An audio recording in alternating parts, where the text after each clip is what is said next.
শেখ হাসিনার নির্দেশেই ইন্টারনেট বন্ধ করা হয়, স্বীকারোক্তি পলকের। গত জুলাই আগস্টে ইন্টারনেট বন্ধ কোনো দুর্ঘটনা ছিল না, বরং তৎকালীন প্রধানমন্ত্রী শেখ হাসিনার নির্দেশে ইন্টারনেট বন্ধ করা হয় বলে জানিয়েছেন সাবেক ডাক, টেলিযোগাযোগ ও তথ্যপ্রযুক্তি প্রতিমন্ত্রী জুনায়েদ আহমেদ পলক। বৃহস্পতিবার ২৯ নভেম্বর জিজ্ঞাসাবাদে পলক এ তথ্য জানিয়েছেন বলে সাংবাদিকদের জানিয়েছেন chief prosecutor Tajul Islam.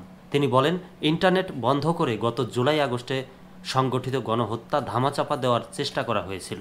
Internet বন্ধের এই নির্দেশ দিয়েছিলেন শেখ হাসিনা। এছাড়া ট্রাইব্যুনালকে বিতর্কিত করার জন্যই বিচারের বৈধতা নিয়ে সাবেক সেনা কর্মকর্তা জিয়াউল আহসান প্রশ্ন তুলেছেন বলেও জানান চিফ প্রসিকিউটর। তিনি বলেন, জুলাই গণহত্যার বিচারে যারাই বাধা হয়ে দাঁড়াবে তাদের কাউকেই ছাড় দেওয়া হবে না।